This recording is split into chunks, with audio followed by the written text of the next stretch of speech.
Hello guys, welcome to our channel series. आज हम ना बेसिकली बेसिस ऑफ अकाउंटिंग पढ़ेंगे। बेसिस ऑफ अकाउंटिंग ये बहुत छोटा चैप्टर है, ठीक है। और ना 11th वाले बच्चों के लिए 1 महीने नहीं 3 महीने फ्री अकाउंट्स चल रही है मेरे यहाँ पे। एक तो चल रही है तुम्हारे अगस्त, सितंबर और अक्टूबर। तो जिसने यहाँ पे आके पढ़ना है लाइव वो भी पढ़ सकता है। यूट्यूब में तो तुम वैसे पढ़ ही रहे हो, उत्तम नगर में ही है। मेरे को व्हाट्सएप कर देना अपना एड्रेस, या वो मैं अपना एड्रेस व्हाट्सएप कर दूँगा तुम्हें, तो तुम आके यहाँ पे भी डायरेक्ट पढ़ सकते हो लाइव, ठीक है। तो अभी और 50 सब्सक्राइबर अभी भी नहीं हुए। चलो नहीं होते तो मैं क्या करूँगा, वीडियो डालता रहूँगा। MWF में होगी बेसिकली 3 दिन हफ्ते में, और वीडियो उसी दिन डलती रहेगी, ठीक है ना। अगर तुम नहीं भी आ सकते और लाइव भी नहीं हो पा रहा तो यूट्यूब में MWF में तो वीडियो डलती रहेगी। तो हम बेसिकली ये पढ़ रहे हैं बेसिस ऑफ अकाउंटिंग। आज ही खत्म हो जाएगा ये चैप्टर, बहुत छोटा है। इसमें कैश बेसिस होता है और एक एक्रूअल बेसिस होता है। तुम्हें मैंने पहले भी पढ़ाया था कैश और एक्रूअल। एक्रूअल तो मैंने पढ़ाया था। एक्रूअल जो होता है ये लॉ में डिफाइन है, जो कंपनी एक्ट, कंपनीज के ऊपर भी एक एक्ट लगता है, कंपनीज एक्ट 2013, कि कंपनीज के रूल्स एंड रेगुलेशन सारे उसमें डिफाइन है, ठीक है। तो कंपनीज एक्ट 2013 में एक्रूअल बेसिस का जिक्र किया गया, ये लगाना पड़ता है, ठीक है। अब इसमें बेसिकली क्या है, एक्रूअल में मैंने तुम्हें पहले भी बताया था, जिस साल का खर्चा होएगा या जिस साल की इनकम होएगी उसी साल रिकॉर्ड किया जाएगा, चाहे वो खर्चा उस साल मैंने पे किया या नहीं किया। जैसे मैंने बिल्डिंग यूज कर ली किसी की, ठीक है, पूरे 12 महीने करी, लेकिन मैंने 10 महीने का रेंट दिया, तो उस साल के प्रॉफिट निकालते समय मैं 2 महीने का रेंट पे नहीं है, वो आउटस्टैंडिंग है, तो मैं उस पूरे 12 महीनों का रेंट ही लूंगा, ठीक है। चाहे उस साल पे किया है या नहीं किया, उस साल का प्रॉफिट निकालते समय उस खर्चे को मैं इंक्लूड करूंगा, और इनकम उस साल की रिकॉर्ड करूंगा जो अर्न कर ली। अर्न का मीनिंग क्या है, जैसे मैंने सेल्स कर दी, भले क्रेडिट में करी, उसका पैसा मुझे अगले साल आना है, लेकिन उस साल वो सेल हो चुकी है, डिलीवरी पहुंच चुकी है, और सर्टेनिटी है कि वो मेरे को पैसा दे देगा। सर्टेनिटी भी होनी चाहिए ना, जिस डेटर को मैंने सेल करी है क्रेडिट में, वो मेरा पैसा दे देगा, बैड डेट नहीं होगा। तो सर्टेनिटी है, तो इनकम में अर्न कर चुका हूं, मेहनत कर चुके हैं, ठीक है, और खर्चा कर चुके हैं, चाहे पे कराओ या ना। अर्नड और इनकर्ड का मीनिंग इवेंट ऑकर्ड हो चुका है, चाहे वो रिसीव हुआ इनकम के केस में, चाहे वो रिसीव हुई हो या नहीं हुई हो। और एक्सपेंसेस के केस में इनकर कर चुके हैं, सर्विसेज ले चुके हैं किसी की, अब पैसा देना बाकी है, चाहे वो इस साल पे करा हो या ना किया हो। प्रॉफिट में से वो एक्सपेंस हम उसको कंसिडरेशन में लेंगे, मतलब एक्सपेंस बुक करेंगे, प्रॉफिट निकालते समय उस एक्सपेंस को माइनस करेंगे, और इनकम को भी उस साल की इनकम में लेंगे, चाहे वो मेरे को रिसीव अगले साल, ठीक है, इस साल चाहे रिसीव हुई हो ना हो। तो मतलब यहाँ पे ना रिसीव से कुछ लेना देना नहीं है एक्सपेंसेस का। इनकम जो अर्न कर ली, चाहे रिसीव हुई हो या ना हुई हो। एक्सपेंसेस जो इनकर्ड हो गए, मतलब इवेंट ऑकर्ड हो गया, खर्चा मैंने कर दिया, चाहे इस साल मैंने पे किया हो या नेक्स्ट ईयर पे करूंगा, तो वो मैं लूंगा किस ईयर में, जिस साल का मैं P&L प्रॉफिट निकाल पाऊंगा। मैं तुम्हें बताया था कंपनी पूरे साल रन होती है और ईयरली में मेजर करती है। वैसे तो कंपनी ना क्वार्टरली स्टेटमेंट्स में निकालती है, लेकिन हम यहाँ पे इतना डिटेल में नहीं, हम ईयरली पढ़ेंगे अकाउंट। तो जैसे 1 अप्रैल 2023 से मेरा 31 मार्च 2024 तक अकाउंटिंग पीरियड है, ठीक है। तो उस साल जिस साल का खर्चा है, जिस साल का खर्चा या इनकम उसी साल आएगा, चाहे पे किया हो खर्चा या ना किया हो, चाहे इनकम रिसीव की हो या ना की हो, जिस साल का खर्चा है या इनकम है उसी साल आएगी, ठीक है। तो क्रेडिट वाली यहाँ पे चीजें हम ले लेते हैं। तो अकाउंटिंग पीरियड मेरा क्या चल रहा है, 1 अप्रैल 2023 से 31 मार्च 2024 तक। अभी जैसे 31 मार्च 2024 खत्म हुआ, तो सारी कंपनीज अभी भी अकाउंट्स अपनी बना रही होती है, ठीक है। 30 सितंबर तक वो भी करती है, ऑडिट भी कराना होता है, ठीक है। तो बेसिकली एक्सपेंसेस की बात करते हैं। अब इसमें रिकॉर्ड कैसे करेंगे, अब तुम्हें ना क्वेश्चंस आएंगे इस चैप्टर से रिलेटेड। इस चैप्टर से रिलेटेड तुम्हें क्वेश्चन अभी एक कराऊंगा मैं, एक क्वेश्चन, ठीक है। इसमें कैश बेसिस भी, एक्रूअल भी, तो अभी सिर्फ एक्रूअल की बात हुई है। एक्रूअल में एक्सपेंसेस जो मैं कह रहा था, कैश वाले तो आएंगे और क्रेडिट वाले भी आएंगे। देखो कैश वाले भी आएंगे और क्रेडिट वाले भी आएंगे। कैश में जो मैं पेमेंट, रेंट मैंने 10 महीने का दे दिया था, और 2 महीने का जो नहीं दिया वो भी आएगा। तो टोटल रेंट मान लेते हैं, टोटल एक्सपेंस मैंने 10 महीने का पे कर दिया था। आउटस्टैंडिंग वाले जो इस साल के रिलेटेड थे, ये इस साल का है जो पे नहीं किया, ठीक है, इस साल का है, ठीक है, जो पे नहीं किया, बस जिसको मैंने पे नहीं किया तो इस साल से रिलेटेड है वो प्लस होएगा। अच्छा प्रीपेड एक्सपेंस कई बार मैं इंश्योरेंस प्रीमियम अगले साल तक का दे दूंगा तो वो वाला खर्चा इस साल नहीं आएगा, वो अगले साल से रिलेटेड है। मतलब जो जिसका बनता है वो उस ईयर आएगा।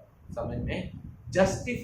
जस्टिफिएबल डिस्ट्रीब्यूशन कर रहे हैं हम एक्सपेंसेस की, एलोकेशन कर रहे हैं। जिस साल का खर्चा है ये इसी साल का रिलेटेड होता है, आउटस्टैंडिंग एक्सपेंस इस साल का रिलेटेड होता है। ये मैं खर्चा सर्विसेज ले चुका हूं बंदे से, ठीक है, और खर्चा देने के लिए तैयार हूं, लेकिन बस इस साल पे नहीं किया तो इस साल नहीं पे किया, लेकिन प्रॉफिट निकालते समय इसको ऐड किया जाएगा एक्सपेंसेस में। और जो इस साल का खर्चा नहीं है अगले साल का मैंने इस साल एडवांस दे दिया वो मैं माइनस कर दूंगा क्योंकि इस साल से रिलेटेड है। तो total expenses incurred for relevant accounting year जो हमारा ये है वो ये है। प्रॉफिट निकालते समय एक्रूवल बेसिस में हम एक्सपेंसेस इनकर्ड लेते हैं जो इस साल से रिलेटेड हो, चाहे पे हो या ना, ठीक है। तो टोटल एक्सपेंसेस जो पे किए हुए थे उसमें आउटस्टैंडिंग प्लस कर देंगे क्योंकि दिया नहीं था, इस साल का खर्चा है, और इसमें ही एक्स्ट्रा दे चुका था जो वो लेस कर दूंगा क्योंकि वो नेक्स्ट ईयर से रिलेटेड है, ठीक है। ये इस साल से रिलेटेड था, ये नेक्स्ट ईयर, तो इस साल से जो रिलेटेड है वो ऐड, जो नेक्स्ट ईयर से रिलेटेड है वो माइनस। वैसे ही इनकम निकालेंगे, ऐसे ही इनकम कैश की भी लेंगे क्रेडिट की भी लेंगे। अच्छा टोटल इनकम रिसीव जो इस साल मेरे को रिसीव हुआ, अभी यहाँ पे ये नहीं इस साल से रिलेटेड है, नहीं रिसीव, टोटल जो रिसीव हुआ जो पैसा मेरे पास आया वो ले लिया मैंने। उसमें एक्रूड इनकम होती है जैसे मैंने सेल्स क्रेडिट में कर दी लेकिन पैसा नहीं आया, एक्रूड मतलब आने वाली इनकम। अच्छा देखो एक्सपेंसेस जो देने हैं इस साल से रिलेटेड जो दिए नहीं उसके लिए लगाते हैं आउटस्टैंडिंग, और इनकम जो इस साल की है जो मिलनी थी मिली नहीं उसके लिए लगाते हैं एक्रूड। आउटस्टैंडिंग शब्द का इस्तेमाल किस लिए करोगे तुम एक्सपेंसेस के लिए, एक्रूड का इस्तेमाल करोगे इनकम के लिए, ठीक है। एक्रूड इनकम, ठीक है। टोटल, अच्छा टोटल मेरे को इस साल कितना रिसीव हुआ, टोटलिटी में मैंने ये ले लिया, प्लस एक्रूड जो इस साल मेरे को इनकम होनी थी लेकिन हुई नहीं, रिसीव नहीं हुई, मतलब सेल्स क्रेडिट में कर दी लेकिन सर्टेनिटी है मुझे पैसा मिल जाएगा, तो वो प्रॉफिट निकालते समय वो सेल्स भी मैं रिकॉर्ड करूंगा। तो एक्रूड इनकम इसी साल से रिलेटेड, ठीक है, इस साल से। ऊपर में तो टोटल आ गया इस साल अगले साल जो भी है, तो टोटल में इस साल से रिलेटेड तो प्लस कर दूंगा, लेकिन इनकम रिसीव्ड इन एडवांस, मान लो मैंने रेंट पे कोई चीज दी थी किसी को, रेंट पे बिल्डिंग दी थी, उसने मुझे रेंट एक्स्ट्रा दे दिया, वैसे वो प्रॉफिट का ही हिस्सा है। प्रॉफिट टोटल, अच्छा प्रॉफिट बिजनेस एक्टिविटी का भी है या अदर्स से भी है, टोटल प्रॉफिट की बात होगी। तो इनकम जो रिसीव मैंने एडवांस में ले लिया वो इस साल से रिलेटेड नहीं है, वो नेक्स्ट ईयर से रिलेटेड है, ठीक है। तो नेक्स्ट ईयर से रिलेटेड जो चीज होगी वो माइनस कर दूंगा, और एंड में मेरे पास इनकम अर्न इस साल से रिलेटेड है जो जुडिशियल इनकम है, ठीक है।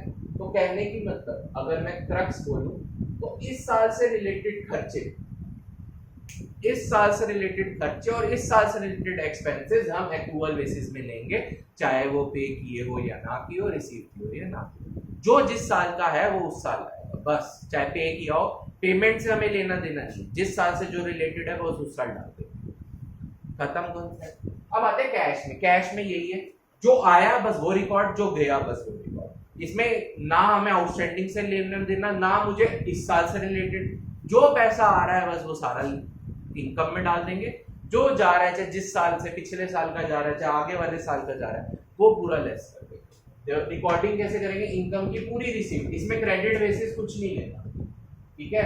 और एक्सपेंसेस जो टोटल पे किए, चाहे इस साल के किए, चाहे नेक्स्ट ईयर के किए, चाहे 2 साल बाद के किए, वो सारे ले लेंगे, ठीक है। एक्सपेंसेस, तो एक्सपेंसेस निकालेंगे कैसे, इसमें देखो अब यहाँ पे हमें टोटल एक्सपेंसेस नहीं है, देखो यहाँ पे हमें टोटल एक्सपेंसेस पेड दिए, तो यहाँ पे एक्सपेंसेस पेड है लेकिन एक्सक्लूडिंग है प्रीपेड एक्सपेंसेस जो अगले साल के मैंने कर दिए वो हटा दिए। अगर टोटल होते तो सीधा ही ले लेता, इसमें मेरे को टोटल एक्सपेंसेस पेड ही निकालना है, इसमें मेरे को क्या निकालना है, टोटल एक्सपेंसेस पेड ही निकालना है ना। उसमें तो मेरे को निकालना था एक्सपेंसेस इनकर्ड जो इस साल से रिलेटेड खर्चे, इस साल के एक्सपेंसेस निकालने थे, इस साल की इनकम। और प्रॉफिट कैसे निकला था, इस साल की इनकम में से इस साल के सारे एक्सपेंसेस माइनस कर दो तो एक्रूवल बेसिस का प्रॉफिट आ जाएगा, जो कि असलियत में करेक्ट प्रॉफिट होता है, करेक्ट ट्रू पिक्चर दिखाता है, ठीक है। और रिलायबल है और सबसे ज्यादा एक्सेप्टेबल है पूरी कंट्रीज या यूनिवर्स में, यूनिवर्स नहीं सॉरी वर्ल्ड, ठीक है। यूनिवर्स को बहुत सारी गैलेक्सीज होती है।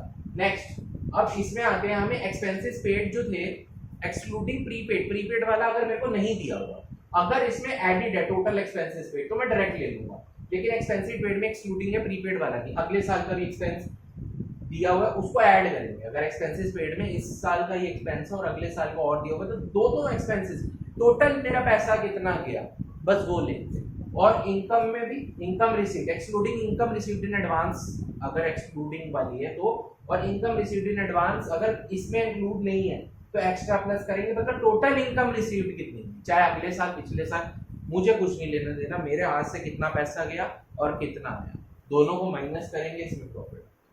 चलो तो एक्रूअल बेसिस में खर्चा क्या है, एक तरह से इस साल से रिलेटेड, और कैश में साल का कोई लेना देना, जितना आया जितना गया वो देते। अच्छा ये पढ़ा क्यों रहे हैं, ये ज्यादातर उन ऑर्गेनाइजेशंस में यूज होता है जहाँ पे क्रेडिट बिजनेस नहीं होता, जैसे एनपीओज हो गई, डॉक्टर्स का काम हो गया, क्रेडिट पे थोड़ी पेशेंट को दवाई देता है, ठीक है, प्रोफेशनल सीए हो गए, लॉयर्स हो गए, तो उधर ये ज्यादा अपनाया जाता है, ठीक है। और ये ज्यादातर कंपनीज में जहाँ पे क्रेडिट का काम ज्यादा होता है, क्रेडिट वगैरह पे ज्यादा काम होता है, ठीक है। चलो तो एक्रूअल बेसिस में जिस साल का इनकम है, जिस साल का एक्सपेंस है, उसी साल का रिकॉर्ड किया जाएगा, अगला पिछला कुछ नहीं रिकॉर्ड। अच्छा यहाँ पे ना मैंने बहुत बड़ा नहीं किया, तो मैं 12th में ना outstanding at the beginning, outstanding at the end, बहुत चीजें आएंगी, तो उसमें भी एक्रूअल लगेगा, इस साल में कितना बनता है, बस इस साल से रिलेटेड एक्रूअल में डालेंगे एक्सपेंसेस और खर्चे, और कैश तो तुम्हें पता ही है जितना आया गया उसमें। तो हमने ना कैलकुलेट करना है, अब ये क्वेश्चन एक करा देता हूँ, ये कैश बेसिस से भी करना और एक्रूअल, ये कर लिया तो सारे क्वेश्चन ही हो गए, वैसे 2-3 क्वेश्चन ही है बुक में। ड्यूरिंग अकाउंटिंग ईयर, हमारा अकाउंटिंग ईयर है 1/4/2023 से 31 मार्च 2024 तक। अशोक ने कैश सेल करी 10 लाख की और क्रेडिट 2.5 लाख की। ही earned extra income of rent 8,000 की, जिसमें से 3,000 अभी रिसीव नहीं हुआ, ठीक है, मतलब 5,000 रिसीव हुआ है।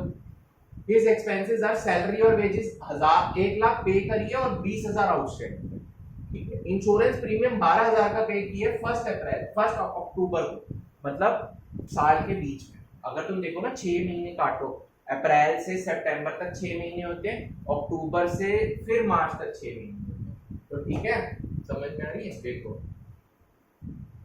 ये पूरा तुम्हारा अकाउंटिंग है, 1 अप्रैल 2023 31 मार्च 2024, इसका बीच का अगर मैं निकालूं तो 1 अक्टूबर आएगा, ठीक है। 1 अक्टूबर को इसने 12,000 पे किया 12 मंथ तक का, तो देखो अगले 6 महीनों, इस 6 महीनों का तो किया ही है इसने, नेक्स्ट ईयर के 6 महीनों का भी कर दिया इसने, मतलब अगले 1 अक्टूबर तक का कर दिया इसने। तो ये वाला तो इसी साल से रिलेटेड है, ये नेक्स्ट ईयर से, जो नेक्स्ट ईयर से रिलेटेड होता है उसे कहते हैं T2, ठीक है।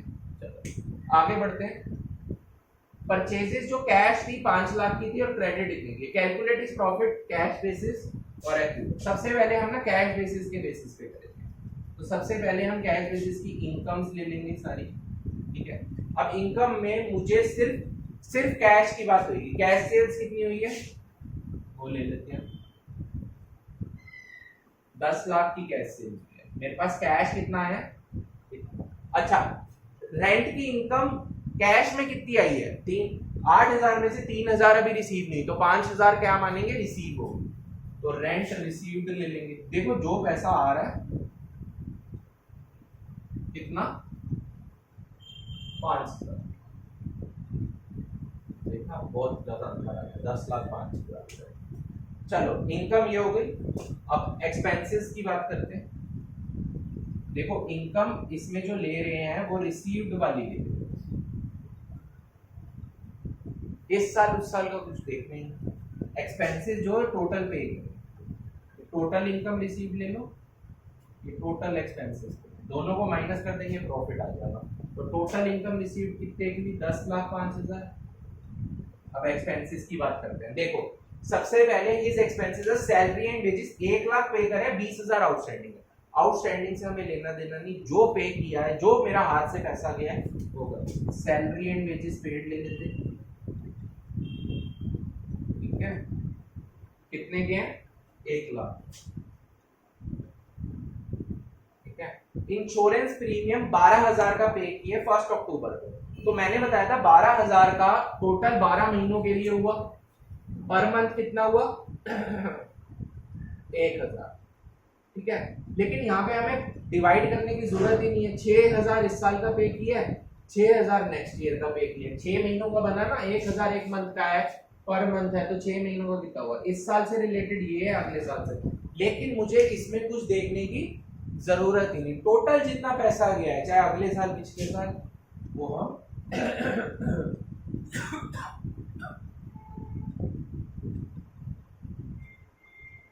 वो हमें देखने की जरूरत नहीं है। तो 12,000 पूरा माइनस कर देंगे। अच्छा, इस कैश परचेजेस, मेन तो कैश परचेजेस लेंगे, क्रेडिट से मेरे को लेना देना नहीं, टोटल मेरे हाथ से कितना मनी गई, 5 लाख, तो कितना आया ये 6,12,000। तो प्रॉफिट अगर मैं कैलकुलेट करूं तो टोटल इनकम है 10,55,000 में से 6,12,000 माइनस कर दो।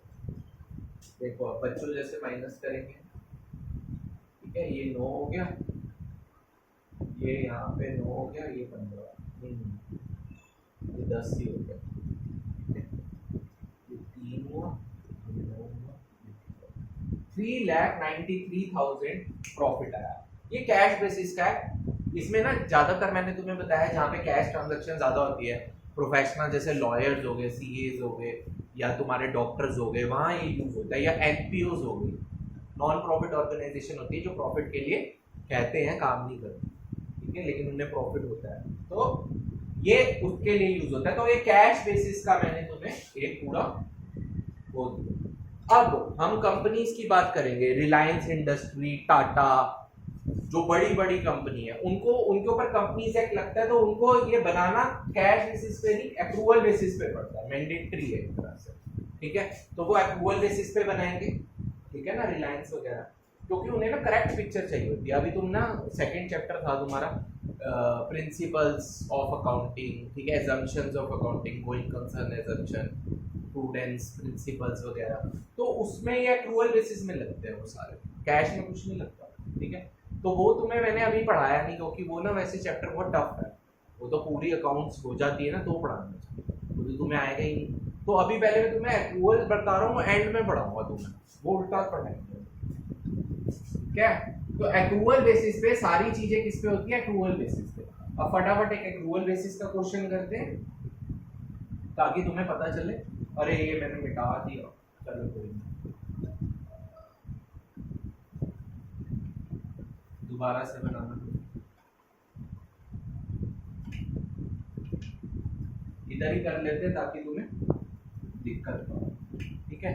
फटाफट बताओ मेरा काउंटिंग पीरियड कौन सा है, एक्रूवल बेसिस के बेसिस पे करेंगे। 1 अप्रैल 2023 से देख लेना, गिन लेना, जिसको दिक्कत हो, 12 महीने ही होते हैं, 31 मार्च 2024 से, ठीक है, और बीच का मंथ याद रखना 1 अक्टूबर, ठीक है। अब मेरा इंश्योरेंस की बात करते हैं। इंश्योरेंस मैंने बताया था तुम्हें 6 महीने के लिए 6,000 इस साल के, और 1 अक्टूबर 2024 की, ये 23 का ही चलता है, ठीक है, 2024 तक दी 6,000। यहाँ के सारे खर्चे प्रीपेड हुए। अच्छा, अब मेरा अकाउंटिंग ईयर कहाँ का है, ये वाला अकाउंटिंग ईयर, ठीक है। मेरा मेन इस साल से रिलेटेड जितने खर्च होंगे, एक्रूवल बेसिस क्या कहता है, इस साल से रिलेटेड जितने खर्चे वो सारे प्रॉफिट के लिए रिकॉर्ड किए जाएंगे, और इस साल से रिलेटेड जितनी इनकम्स वो भी रिकॉर्ड करी जाएगी, ठीक है। प्रॉफिट निकालते समय वो रिकॉर्ड करेंगे, बुक करी जाएगी। तुम्हें बुक कहते रहते होंगे स्कूल में, तो वो तो समझ नहीं आता, इसका मतलब होता है कि प्रॉफिट में निकालते समय उन्हें इंक्लूड किया जाएगा। तो इस साल से रिलेटेड चाहे वो रिसीव हुई हो या ना हुई हो, चाहे पे हुई हो ना हो, यही बात पूरी जिंदगी बोलते रहना, ठीक है। चलो अब आ जाओ फटाफट, हम सबसे पहले एक्रूवल बेसिस लिख देता हूँ मैं, किसी को दिक्कत हो जाए तो। सबसे पहले हम इनकम्स की बात करेंगे, ठीक है। इनकम की बात करते हैं, देखो कैश और क्रेडिट, मैंने किसी को 10 लाख का माल कैश में बेचा, और ये सेल्स भी मेरी इसी साल मैंने की है, मैंने मेहनत इस साल करी, बेच दी है, पैसे वो चाहे अगले साल दे और दे देगा, ठीक है, सर्टेनिटी ऑफ कलेक्शन भी है, तो मैं इस साल रिकॉर्ड करूं ना प्रॉफिट में, तुम कायदे से देखो, तो इस साल से रिलेटेड इनकम है, तो कैश प्लस क्रेडिट सेल्स दोनों लेनी है। इस साल से तो 12,50,000 की होगी, ठीक है। अब बात करते हैं, he earn extra income of 8,000, out of which 3,000 not yet received. Rent पे दे दी थी मैंने प्रॉपर्टी, मान लो 12 महीनों के लिए, 8,000 टोटल रेंट बनता था, उसने मुझे 3,000 नहीं दिया, 5,000 दिया। लेकिन बताओ मैंने तो उसे अपनी पूरी प्रॉपर्टी दे दी ना, सर्विसेज दे दी। अर्न करना कैसे होता है किसी चीज को, जैसे मैं अपनी सर्विसेज दे देता हूँ, पैसा चाहे बाद में आता है, मेरी तरफ से वो अर्निंग कहलाएगी। क्या कि मैंने अपनी ड्यूटी पूरी कर दी। अर्न करना मतलब कमाना किसी चीज को। कैसे कमाते हो तुम सारी चीजें, जैसे तुम्हारे मम्मी पापा सर्विस करते हैं, अपनी ड्यूटी पूरी कर देते हैं, लीगल ऑब्लिगेशंस अपनी पूरी कर देते हैं, ड्यूटी पूरी कर देते हैं, बाकी बाद में मिलता है उन्हें। ठीक है, सैलरी भी बाद में मिलती है। तो बेसिकली तो सर्विसेज मैंने अपना उसे बिल्डिंग दे रखी थी रेंट पे, सर्विसेज मैंने पूरी 12 महीनों की दे दी। अब उसने मुझे 8,000 का रेंट बनता था, 3,000 नहीं दिया, मतलब 5,000 का दिया। लेकिन मेरा इनकम अर्न कितना हुआ, सर्विसेज तो मैं पूरी दे चुका हूँ ना 12 महीनों की, तो 8,000 पूरी देंगे। तो टोटल रेंट अर्नड लिखेंगे, रिसीव्ड की जगह क्या लिखेंगे, अर्न, और इनकम अर्नड लिखेंगे। ठीक है, अर्न मतलब सर्विसेज दे दी, अपनी ड्यूटी पूरी कर दी, और मेरे को सर्टेनिटी भी है कलेक्शन की। ये नहीं कि मैंने किसी चोर उचक्के का काम कर दिया मुझे वो पैसे देगा, तो वो मैं इनकम अर्निंग में नहीं डालूंगा। तो सर्टेनिटी भी होती है कलेक्शन की। तो रेंट अर्न कर लिया मैंने कितने का, 8,000। ठीक है, और कुछ बताओ, अर्निंग तो नहीं है ना, नहीं। तो मेरी टोटल अर्निंग हो गई, इनकम अर्नड 12,58,000। ठीक है, अब आते हैं एक्सपेंसेस पे। एक्सपेंसेस इंकर्ड मतलब, अब देखो उसमें क्या था, इसमें क्या था, मैंने सर्विसेज ड्यूटी पूरी कर दी। अब इसमें क्या, दूसरे बंदे ने ड्यूटी मेरे लिए पूरी कर दी, अब मुझे बस पैसा देना बाकी। जब मैं यहाँ पे अर्निंग अपनी ऐसे ले रहा हूँ कि मेरी ड्यूटी बन गई तो मेरे को पैसा मिलना चाहिए, अब दूसरे ने ड्यूटी कर दी तो उसको भी तो पैसा देना मेरी ड्यूटी है ना, तो इस वजह से एक्सपेंसेस इंकर्ड। तो उसने ड्यूटी पूरी कर दी, अब मेरी ऑब्लिगेशन है उसे पे करने की। तो बताओ एक्सपेंसेस इंकर्ड में पहले सैलरी एंड वेजेस की बात करते हैं। बताओ पे कितना किया, पेड प्लस आउटस्टैंडिंग दोनों लेंगे, क्योंकि मैंने लोगों से, वर्कर से 20,000 का काम ले लिया है लेकिन पैसे नहीं दिए। टोटल मैंने काम उनसे 1,20,000 का ले लिया है, तो पैसे भी देने हैं ना बात, और मेरी नीयत भी है देने की। सर्टेनिटी ऑफ पेमेंट है यहाँ पे, वहां पे सर्टेनिटी ऑफ इनकम में कलेक्शन थी, इसमें सर्टेनिटी है पे मैं करूंगा। तो मैं उस साल में मैंने सर्विसेज ले ली उन लोगों की, तो उस साल के प्रॉफिट में, जैसे मैंने उसको 2.5 लाख की सेल्स मानी है, तो 20,000 का मेरा पेमेंट देनी बाकी है, तो इस साल के प्रॉफिट में रिकॉर्ड करूंगा। ठीक है, इंश्योरेंस प्रीमियम की बात करते हैं। देखो इंश्योरेंस प्रीमियम पेड कितना की है, मान लो स्टॉक के ऊपर इंश्योरेंस कराई हुई थी मैंने, टोटल मैंने 12,000 पे किया। अच्छा देखो इसमें से लेस कर देंगे प्रीपेड, इस साल से कितना बनता है रिलेटेड, टोटल पे में से लेस कर देंगे प्रीपेड। देखो यहाँ पे मैंने एक्सपेंसेस का दिखाया भी है कि प्रीपेड एक्सपेंस माइनस कर देंगे, यहाँ पे आउटस्टैंडिंग, यहाँ पे सिर्फ अलग अलग खर्चे के लिए अलग अलग ये कॉलम बनेगा।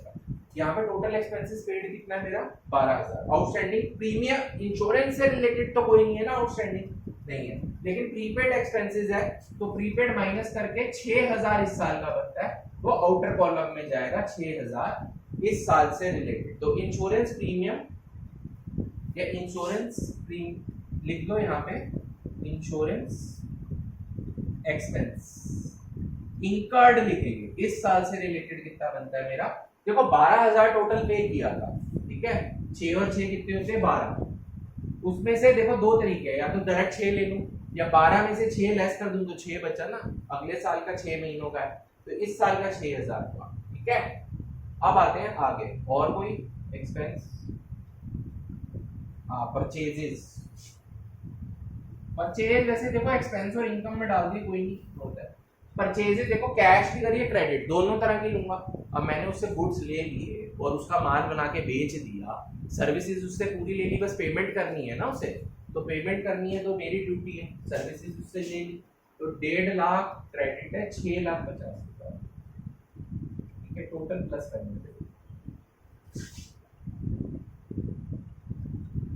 6,000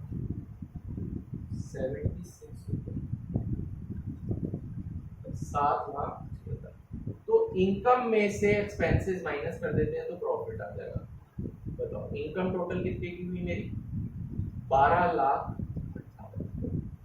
ठीक है, लेस कर दो उसमें से एक्सपेंस कितने का हुआ 7,76,000, माइनस करते हैं, ये तो 11 हो गया, ये 15 हो गया, ठीक है, तो 7 में से 4,82,000 का मुझे प्रॉफिट हुआ।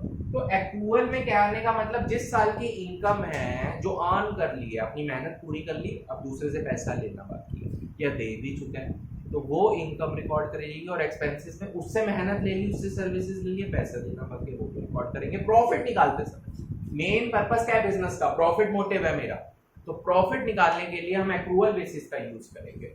अच्छा, तो क्लास यहाँ पे खत्म होती है एक्रूअल और कैश। अब एक्रूअल बेसिस जो है ना, ये पूरी अकाउंटेंसी में चलेगा। अब तुम्हारी फाइनल अकाउंट्स आएगा चैप्टर जो तुम बनाओगे, फाइनेंशियल स्टेटमेंट्स ऑफ कंपनीज वगैरह भी है, फाइनेंशियल स्टेटमेंट्स का चैप्टर तुम्हें, तो उसमें पूरा यही चलता है, एक्रूअल बेसिस ही यूज होगा। एनपीओ है नहीं शायद तुम्हें, ठीक है, तो तुम्हें जितने हैं उसमें सब क्या चलेगा, एक्रूअल बेसिस। तो ये याद रखना, कैश तो कुछ नहीं है, जो आया गया वो माइनस कर देना बस, ठीक है।